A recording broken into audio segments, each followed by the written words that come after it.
I was 33 years old, running on fumes from working nights in the ER, and sitting at my Aunt Deirdre's house with a paper plate full of turkey I hadn't touched yet. There were maybe 30 of us packed around 3 folding tables duct taped together, everyone shoulder to shoulder, trying to pretend this was a normal Thanksgiving. It wasn't. My dad stood up at the head of the table, holding his hands out like he was about to bless the food. I barely glanced up, already annoyed because I knew he couldn't let a holiday pass without turning it into a stage. But then he said it. "My son is a thief," he announced, loud and clear. Every fork froze. My cousin Rory stopped mid-chew. Chairs creaked. My mom, sitting next to him, pressed a napkin to her mouth and started crying before anybody asked a single question. That was her move. Stay quiet, let the tears speak for her. Make it seem like she wasn't part of it when she absolutely was. Dad reached across the table and slid a white envelope toward my plate.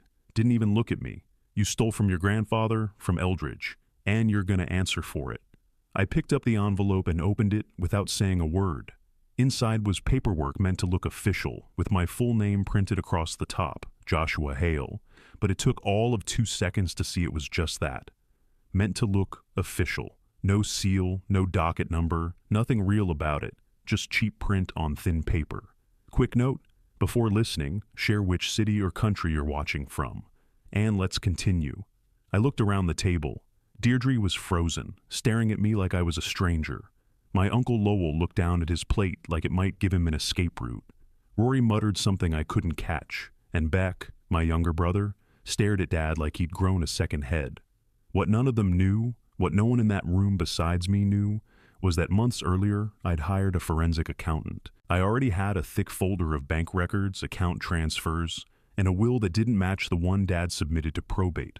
I'd followed the money and found a trail of lies, forged documents, and withdrawals that lined up perfectly with my parents' financial problems.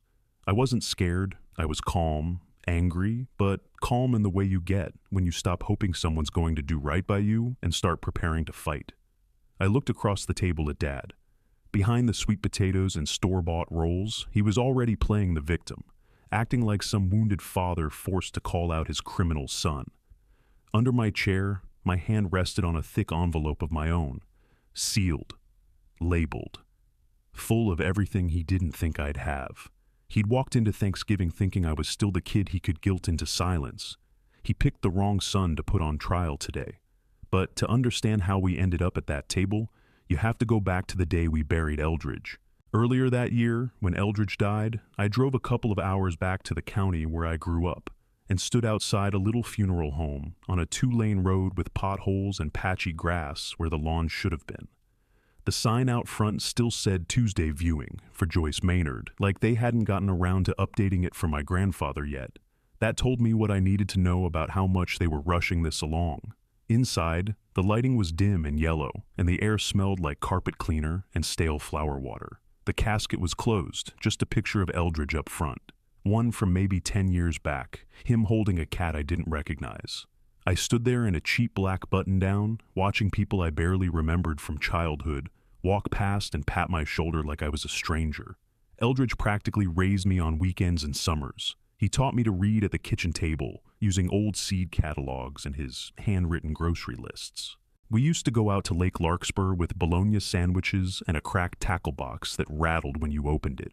He called me, boy, in that dry voice of his, always with a smirk, like he already knew the punchline to whatever I was about to say.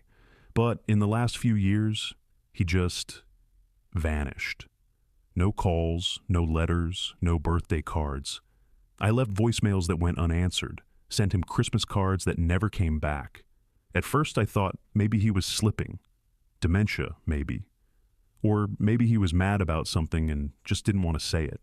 I had no clue my messages weren't reaching him at all. At the service, I sat halfway back with Beck, who was fidgeting in his dress shirt like it itched. Nobody asked us to sit up front. Dad stood at the podium and delivered this polished eulogy like he was at a retirement banquet. His voice trembled at all the right parts, called Eldridge a good man, a simple man, and went on about tradition and legacy and family values like he was giving a campaign speech. People ate it up. Beck leaned toward me and muttered, "Did he even visit him the last year?" I didn't answer. After the service, we ended up in a church hallway that smelled like burnt coffee and lemon disinfectant. Dad pulled a little cluster of family members together and told us straight up that Eldridge left the house and everything with it to him alone. Said it calm, with this fake earnest tone like he didn't want the burden, but the old man insisted. It was his wish, he said. He wanted it simple.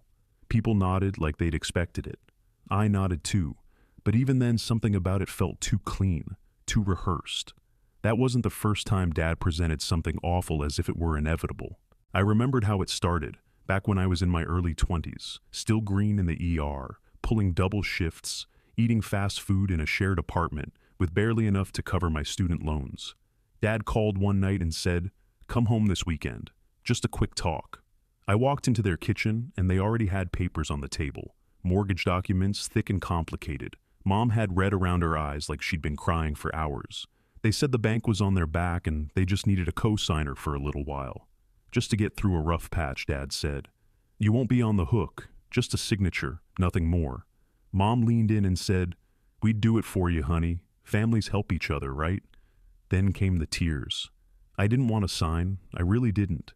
But I also didn't want to be the son who let his parents get kicked out of their house. I told myself it was temporary, 1 year, maybe 2. That was more than 10 years ago. Every time I brought it up after that, Dad would say, "You want us to lose the house? Is that what you're after?" Then he'd talk about how hard it was to get approved at his age, how his credit wasn't strong enough. Mom would cry harder. Somehow, every single time, I ended up feeling like I was the problem for even asking. I wasn't trying to be some kind of savior. I just figured it's what a decent son does. But I started noticing what it cost, not all at once, but in small, steady pieces. The older I got, the more that signature came back to bite me. I couldn't qualify for a mortgage on my own, no matter how good my income was. I got slapped with insane interest on a used Toyota I needed just to get to work. Every late payment my dad made hit my credit like a hammer, and I never heard it from him, only from alerts on my phone at 3 a.m, when I was halfway through a shift and couldn't do anything about it. I remember sitting in my truck outside the hospital one gray morning, coffee cold in the cup holder, my credit report open on my phone. The house note had gone late again. I hadn't heard a word from them, not even a heads up. Just silence, same as always. That night, I drove out to their place and told them flat. "I need my name off the mortgage by the end of the year. I can't do this anymore." Dad's face went cold. "You think banks are lining up for a retired insurance man? You think I haven't tried?" I didn't say anything. Then he added, "If you're going to lawyer up, just say it." I blinked. Nobody said anything about a lawyer. "Well, maybe I should," he snapped. "Maybe that's what this is now." Mom sat on the couch, wringing her hands, whispering things like, "Why are you doing this now?" And "We're your parents." It didn't matter what I said.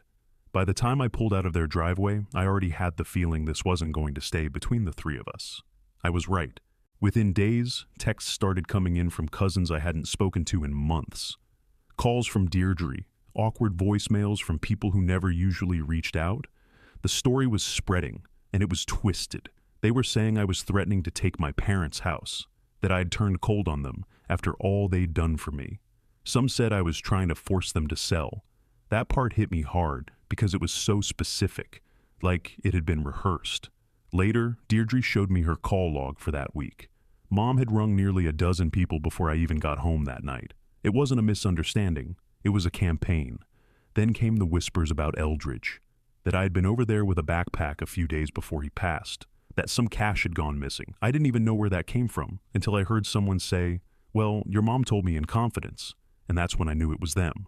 At church, I walked into the fellowship hall and spotted Mrs. Hensley, who'd known me since I was 5. I said hello and smiled. She turned her back and walked off. No words, just walked away like I was dirt on her shoe. That one stuck. It wasn't just family anymore. One night at work, one of the nurses pulled me aside near the med room. She looked around and said, "Hey, is everything okay at home? My neighbor mentioned your name came up in some money thing, just making sure you're all right." I told her I was fine, but my stomach tightened. The rumors had bled into work. A week later, I got called into a small office off the admin wing. Beige walls, no windows. A manager I barely knew shut the door behind me and said, "We received an anonymous tip raising concerns about financial integrity." Then she added, "You know we run credit checks on employees in certain positions, especially those who travel or deal with patient billing." I asked if I was in trouble. She said no, but a foreclosure or fraud allegation, even unverified, can complicate things. Just something to be aware of. I nodded, thanked her, and walked out, heart pounding. My job, my housing, my future, sitting on a mortgage tied to a man I didn't trust, and a lie that was spreading faster than I could shut it down. That night, back in my apartment, I logged into the mortgage account I still had access to. One entry caught my eye. A fresh home equity line had been pulled on the house. It was dated just a few weeks after Eldridge's funeral. I hadn't signed anything. I hadn't even known about it. But there it was, money withdrawn in my name, tied to that house, and no explanation from either of them. I stared at the screen like it might blink and correct itself. A brand new home equity line had been pulled against the house, one I was still legally tied to, and I hadn't signed a single page or even been told. It wasn't a stretch or a mistake. They'd used my name again, like a spare credit card in Dad's wallet. That's when something inside me snapped into place. I'd spent too long telling myself it was just money, that they were struggling, that family came first. But if they were willing to gamble with my job, with my future, then I had the right to dig into every inch of it, and I was done asking for permission. A few days later, running on no sleep after a stretch of night shifts, I got in my truck and drove straight to the old county courthouse, where I used to pay speeding tickets when I was 19. I walked in still wearing scrubs, smelling like coffee and antiseptic, and asked the clerk at the probate desk if I could see my grandfather's file. She was maybe mid-50s, name tag said, C. Rowe. She barely glanced up. Probate's public record. You got the name and year? Eldridge Hale. Died earlier this year. She opened a drawer and yanked out a thick folder like it weighed nothing, then stepped away to copy it. The copier buzzed behind the desk. While she asked if this was about the drama, I didn't answer. She came back a few minutes later and handed me a stack of papers still warm, smelling like toner. "Whatever your family's fighting about," she said, "it's all on paper in there." I sat on a hard wooden bench in the hallway and flipped straight to the will. It was typed, clean, professional, like it came out of a lawyer's office. 2 witnesses, notarized. The whole thing left the house, land, and every cent of Eldridge's savings to Gareth Hale, my dad. I stared at the signature at the bottom. I'd seen Eldridge's handwriting 100 times in birthday cards, post-it notes, old letters. His pen had started to shake near the end. He couldn't even write a grocery list without it slanting. But this one was smooth, too even, too clean. I took out my phone, snapped a picture, and emailed it to myself on the spot. For the first time in months, my hands didn't shake. I had something solid now, something that didn't depend on whether people believed my side or not. On the way back, I pulled behind the hospital and sat there in the lot with my phone open. I searched forensic accountant near Pine Brook, thinking that if people could track cheating spouses, someone could absolutely follow the money after a fake will. That's how I found Clara Mintz. Her website was plain, no flashy branding, just a phone number and a second-story address over a hardware store in Hightower, 1 county over. I called and told her, "I think there's a fake will and money missing from an estate that's tied to me. I've got documents." She just said, "Bring everything you've got and we'll take a look." That night, I pulled together what I had, printed out the mortgage statements, the withdrawal from the equity line, and the copy of the will from probate. I added the photo of the signature and labeled everything. I didn't sleep much before that first appointment, kept thinking maybe I was wrong and she'd say everything was above board. Part of me still wanted that, I guess. Then my phone rang. It was Dad. He said, "Deirdre's hosting Thanksgiving this year. You're expected to be there." I didn't answer. He added, "We're going to straighten out what you took from my father in front of folks. So they know the truth." I sat there holding the phone, the silence stretching. Then I said, "I'll be there." I hung up shaken but focused. He wanted a public reckoning? Fine. If he was ready to put on a show, I'd make sure the truth had a seat at the center of it. Clara's office was above a hardware store that sold cracked flower pots and dusty buckets year-round. I climbed a narrow set of stairs and walked into a space that smelled like old paper and plug-in vanilla. There was a box fan rattling in the window, a little metal desk pushed against the wall, and a folding chair set out like she didn't trust guests to stay long. Clara Mintz had short hair, big glasses, and a way of looking at you like she already knew the ending. I told her everything about Eldridge, the will, the mortgage, the loan pulled behind my back. I said the words my parents might be stealing from me and from a dead man out loud for the first time in my life, and she didn't flinch. She didn't look shocked. She just nodded, took my documents, and asked for more. Anything else with his signature, cards, old letters, even scribbles on an envelope. I need real comparisons, she said, already sliding my files into manila folders. I asked what happens next. I'll pull what I can. Bank records, court filings, recorded property docs. I'll line everything up. Expect a full report, but it won't be overnight. I thanked her and left, feeling like I'd started a machine I couldn't stop now, even if I wanted to. That summer blurred by.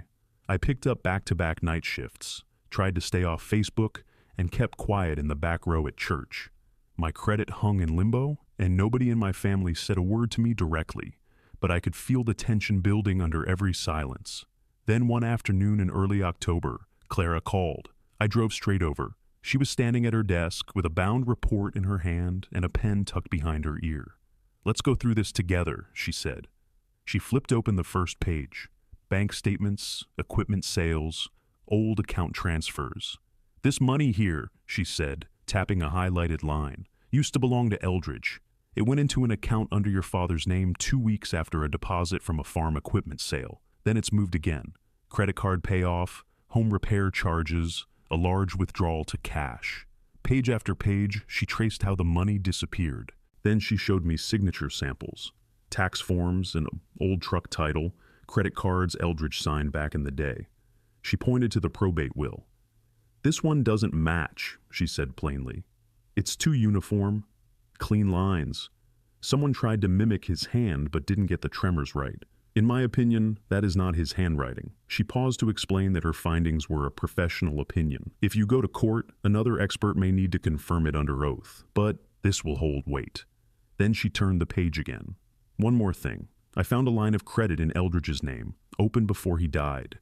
Someone using your dad's credentials racked it up, then quietly paid it off using funds from Eldridge's checking account.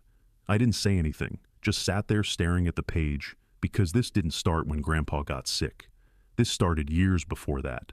They'd been siphoning money while pretending they were barely getting by. Mom's name popped up too, on 2 bank-to-bank transfers.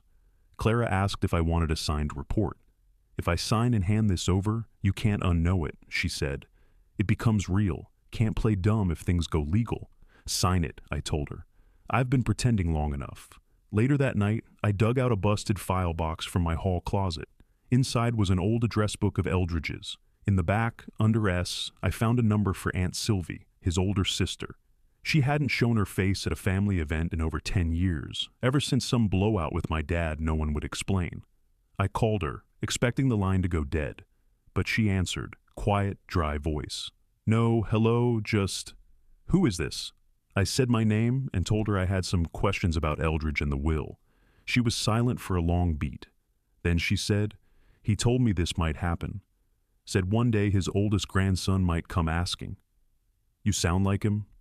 2 days later, I drove to Ashfield. Sylvie lived in a plain house on a shaded street. She didn't hug me, didn't offer sweet tea or play nice. She studied my face for a minute, then told me to sit down and explain how I got wrapped up in my parents' debt and what people were whispering about Eldridge's money. So I did. I gave her everything, start to finish. She didn't interrupt once. When I finished, she got up without a word, went to a drawer, and came back with a worn envelope. Inside was a handwritten will, Eldridge's handwriting, same as the birthday notes he used to send. The paper left his house and savings to my grandchildren, me, Beck, Rory, and June, all named individually. Sylvie said, "He gave this to me years ago, made me promise I wouldn't go to war unless things got real bad." She pushed the envelope across the table. "This looks bad enough." The night after I saw Sylvie, my phone buzzed around 10. Beck's name on the screen.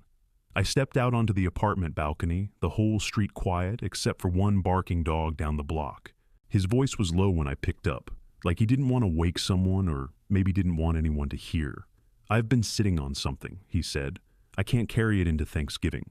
That got my attention fast. He told me that a couple months back, he'd swung by our parents' place to grab tools from the garage. slipped in the side door like he always did. But then he heard Mom and Dad arguing in the kitchen, something about me and the will, and instead of stepping in, he just stood there, listening. "And I don't know why I did it," he said, "but I hit record on my phone. Just instinct, I guess." I asked what he caught. He said Dad was furious, talking about how I couldn't prove anything, and that if I pushed, he'd make sure everyone heard his version louder than mine. Then he said Mom's voice came through, nervous, quiet, asking what if I got a lawyer, and Dad fired back, clear as day, that he'd turn me into the villain before I ever got to a judge. I didn't have to guess. I've heard that recording now, more than once. I know every word. I asked Beck why he didn't send it sooner.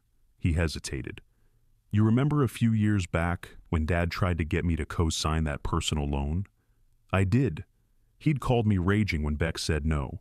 Well, after I told him no, he froze me out. Months, no calls, no birthday dinner, just nothing. And I knew if I gave you that file, I'd be on the outside again, with you. I didn't sugarcoat it. You already were. You just didn't know it yet.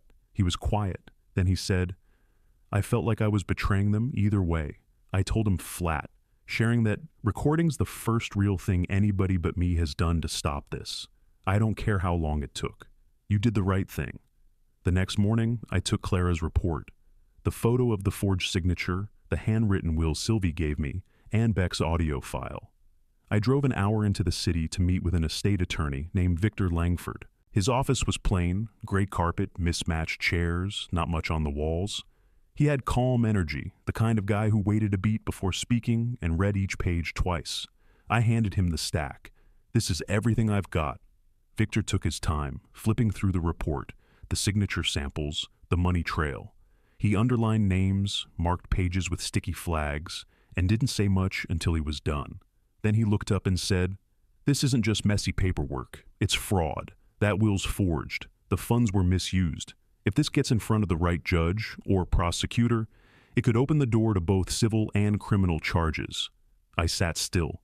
"I'm not ready to drag my parents into court," I said, "but I need to protect myself, especially with what my dad's planning at Thanksgiving." Victor nodded once. "Then this is what we'll do." He took everything, assembled it into a neat packet, and sealed it in a large envelope. On top, he clipped his card. "If the time comes, this speaks for itself," he said. "But be sure, once you file anything formal, there's no sliding back into pretending this was a misunderstanding." I left his office with that envelope tucked under my arm like it might burn through the seat beside me. Halfway home, I pulled into a gas station lot and called Sylvie. "You still thinking of showing up to Deirdre's?" I asked. She was quiet. Then she said, "I'll do it, but not for Gareth, for Eldridge." That was all I needed. Later that night, I went into work at the ER. Same chaos, same alarms, same crackling intercom. But I kept checking my bag under the nurse's station, making sure that envelope was still there. The recording was on my phone. I felt like I was walking around with something that could blow my life apart. And I still hadn't decided when, or if, I was gonna light it. The drive to Deirdre's that morning felt longer than usual, even though it was the same 40-minute stretch of cracked back roads and fading farmland. The air was cool, sharp enough to sting if you left your windows down. Her small brick ranch came into view just past the bend, and I could already see cars lined up crooked in the yard and along the street. Every cousin, uncle, and hanger-on stuffed inside like it was just another family gathering. Through the front window, I could see folding tables already pushed together in the living room, plates stacked high, someone handing out napkins. My stomach twisted hard enough I had to remind myself to breathe. I parked, grabbed my bag from the passenger seat, and made myself get out like I wasn't walking into a firing squad. When I stepped inside, the room went quiet for half a second.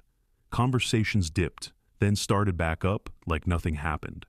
But I saw the looks. A few cousins hugged me like normal. Most didn't. Some kept their hands in their pockets, eyes sliding past me like I wasn't there. That told me everything I needed to know about who had already heard Dad's version. He was at the far end of the main table in a navy blazer I hadn't seen since Eldridge's funeral. Mom sat next to him in a soft gray sweater, her eyes already red and wet, like she'd been practicing her part since morning. My seat was 3 chairs down, already set with a plate, silverware, and just enough space to feel like a trial bench. I slid my bag under the seat and waited. About 20 minutes later, the side door creaked open and Aunt Sylvie stepped inside. A couple of cousins glanced up and frowned, not recognizing her at all, which said a lot about how long she'd stayed away. She walked with a cane now, but steady, took a seat near the kids' table, and didn't say a word. She didn't have to. Just being there changed the air. I stepped outside for a minute and found Dad cornering Beck by his truck. One hand was on the cab, the other pointing at the ground. I couldn't hear everything, but I caught one sentence clear as day. "You stand with your family when it counts." Beck's shoulders were locked up, stiff like someone getting scolded. When we came back in and sat down, he wouldn't look at me. I didn't ask. I just stored the whole scene in my head for later, not knowing until he told me that Dad had been pushing him to back up the theft story. Dinner was heavy in every sense. Too much food, not enough talk. Nobody said grace. Nobody laughed. It was like we were all waiting for a shoe to drop. Then Dad tapped his fork on his glass and stood. "I want to clear the air," he said. "There's been a serious betrayal in this family, one involving my father's money." He talked slow and loud, like a pastor behind a pulpit. "Before Eldridge passed, there were large withdrawals from his accounts. We've traced the activity, and unfortunately, the trail leads to my son, Josh." Heads turned. Forks hit plates. Mom kept her eyes on her plate, hands tight around her napkin. "He stole from his own grandfather," Dad continued, "and we, Marla and I, are taking steps to make sure what was taken is returned." He walked around the table, pulled a white envelope from his jacket, and set it in front of my plate. "This is a summons," he said. "We'll be pursuing legal action." I flipped the envelope open. It was the same pretend filing. No seal, no docket number, and formatting that looked like it came straight off a home printer. I slid it gently to the side and looked up. "Are you sure," I said loud enough for the room to hear, "that the will you filed is the one Grandpa actually wrote?" Dad's face flushed. "Of course I'm sure. Don't you dare call me a liar in front of my own kin." That was the cue. I reached down, pulled Victor's envelope from under my seat, and laid it right in the middle of the table. It landed with a soft thud, thick enough to get noticed. "I've had a neutral expert examine the signature on that will," I said. Compared it to a stack of real documents Eldridge signed over the years. I started a printout around the table, side-by-side samples, one real, one fake. Her conclusion is plain. The signature on that will isn't his. It doesn't match how he signed anything else. Not even close. Deirdre took the page first, put her glasses on, studied it for a long minute, then looked up at Dad with a face that cracked open in real time, hurt, stunned, angry.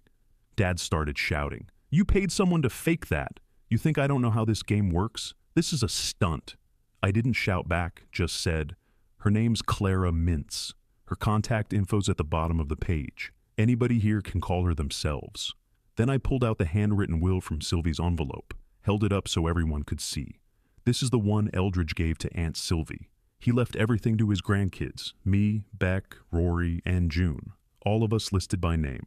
Even Rory and June, who aren't his by blood, just by how he loved them." Sylvie stood at the far end of the room.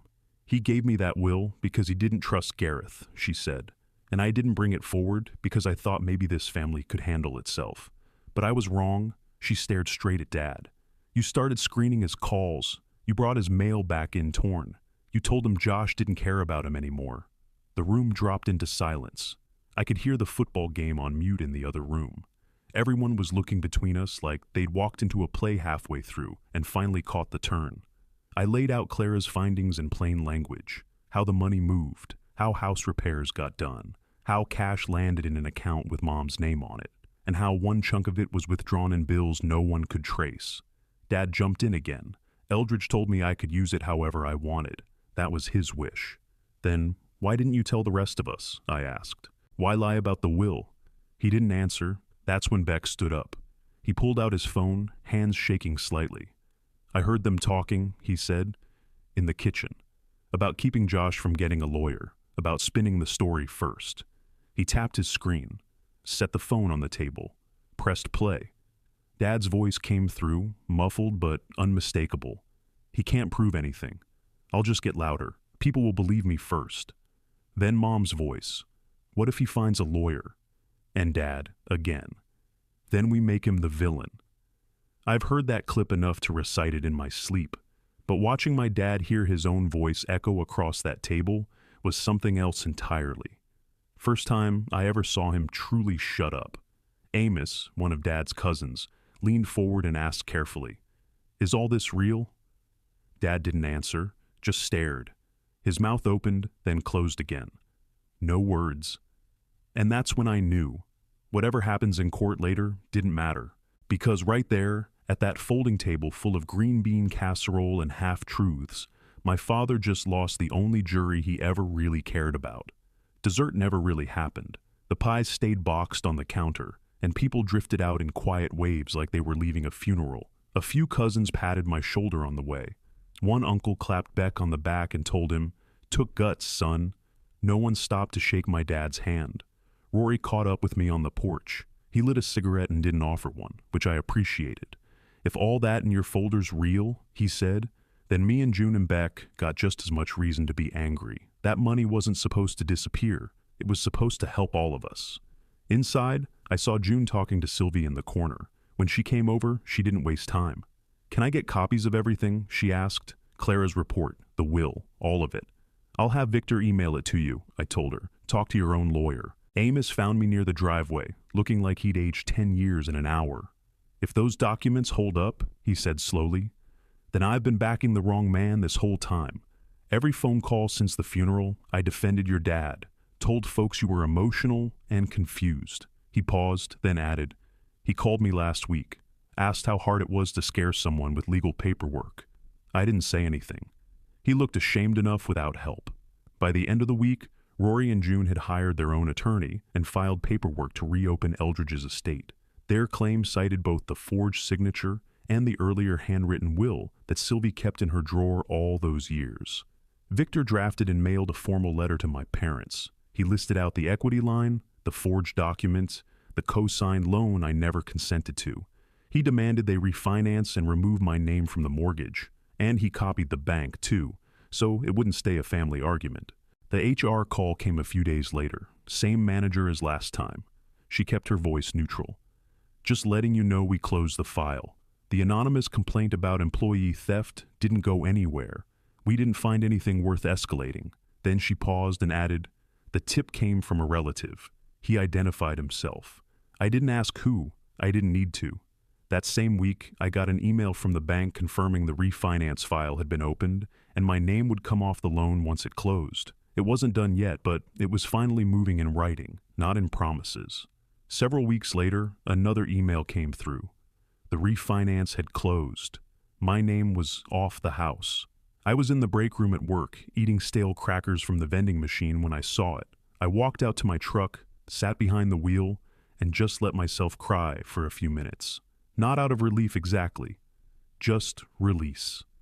A weight I'd carried so long had become part of me, and now it was gone. The next couple Sundays, Pastor Pike greeted me before the service and kept his distance from Dad.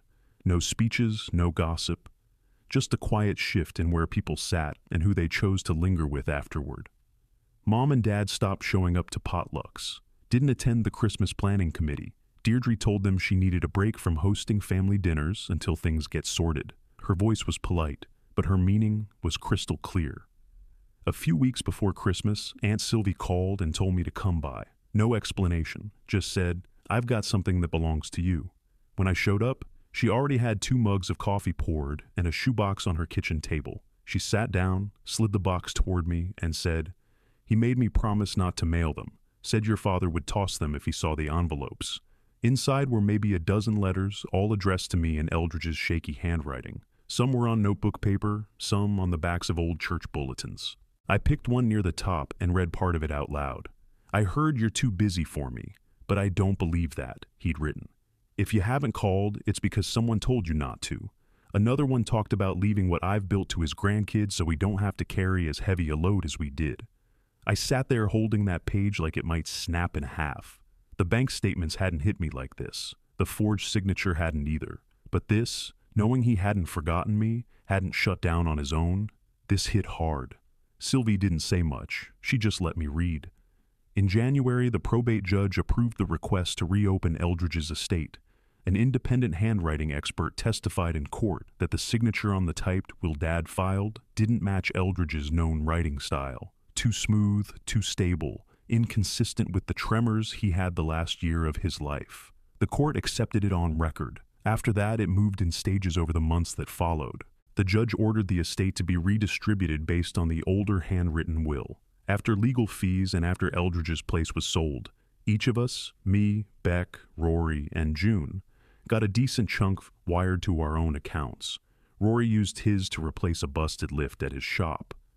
June opened a savings plan for her son. Beck finally cleared the last of his electrician school loans. I let mine sit untouched for a while. I needed to feel like it wasn't dirty money before I did anything with it. Around town, things shifted in quiet ways. No one made announcements, but word got around. People who used to greet Dad with wide smiles started keeping conversations short. Their Christmas card list shrank. Some old friends stopped waving altogether. One afternoon, Mrs. Hensley caught me outside the grocery store. She looked embarrassed and said, "I turned my back on you at church. I believed the loudest voice. It was the wrong one." I nodded. That was all I needed. Beck and I started meeting Sunday mornings at Millie's Diner off the highway. First couple times, we talked about nothing. Weather, football, work drama. But over time, between coffee refills, we started peeling things back. One morning, he told me, when Dad asked me to co-sign that loan, and I said no, he stopped speaking to me for almost 6 months, like I didn't exist. He said it plain, but the weight behind it was real. He made me feel like saying no meant I didn't belong. I told him he wasn't the only one who got played that way. "We didn't lose our parents at Thanksgiving," I said. "We lost whatever version of them we thought we had years ago. We're just finally done pretending." He didn't argue. He just passed the sugar across the table. It was early morning when my mom called from the old number. No sobbing, no fake concern in her voice. Just a tiredness I hadn't heard before. She said, "I know I don't have a reason to ask for forgiveness. I went along with things because I was scared of losing the house, of your dad icing me out like he's done to everyone else." I let her talk. Then I told her, calm as I could, "Fear explains it, doesn't excuse it. You sat there next to Dad while he dropped that fake summons in front of me. You called half the family saying I stole from him." She asked, "What do you want from me?" "I want space. I won't be coming around for a while." She was quiet, then said, "Okay." No argument, no begging. That silence told me she finally understood how far she'd let it go. Dad never called, never wrote, never showed up at the ER or my apartment. For a man who always had something to say, that silence said plenty. I quit wondering if it was guilt or just loss of control that kept him quiet. Didn't matter. With my name finally off the mortgage and my credit crawling back into the green, I met with a loan officer. Found a plain little house not far from the hospital. A narrow porch, a crooked mailbox, and a yard I could mow myself. I used the money Eldridge left us as the down payment, qualified for the rest on my own. No cosigner, no second name on the deed. When I signed those papers, my hands shook, not from nerves, just from the fact that this one thing, this home, was mine. Beck showed up that Saturday with paint cans, pizza, and 2 rollers. We spent the day slinging paint and arguing about whether the color on the swatch matched the wall. We didn't talk about Thanksgiving, but it hovered there, and somehow, that was enough. I hung a photo of Eldridge in the hallway, the one Aunt Sylvie sent, where I'm on his lap with a toy truck and he's wearing that fishing hat. I tucked one of his letters in the frame, the one where he wrote, "Proud of you, whether you show up or not." Now, looking back from where I am, I tell you this. I didn't tear up my family out of revenge. I just stopped trading my life for silence. Love without honesty is just pressure. A boundary isn't punishment. It's where you end and they begin. And you hold that line, even when your own parents don't like it. The legal part's settled. What the district attorney does or doesn't do is out of my hands. I gave them the truth and stepped back. If you're where I was, being told you're disloyal for protecting yourself, you're not crazy. You're not alone. Sometimes the strongest move is what I did at that table. Stand up. Put the real papers down. And stop letting someone else tell your story. Hold up. Can I ask you something real quick? If someone you loved tried to wreck your name to protect their lies, would you stay quiet to keep the peace, or would you put the truth on the table like I did? If you've got the hype feature, tap it to support this video and help it reach more people, then please subscribe and hit like It's one click and it matters a lot to us. And drop a comment saying good story, or tell me what you do.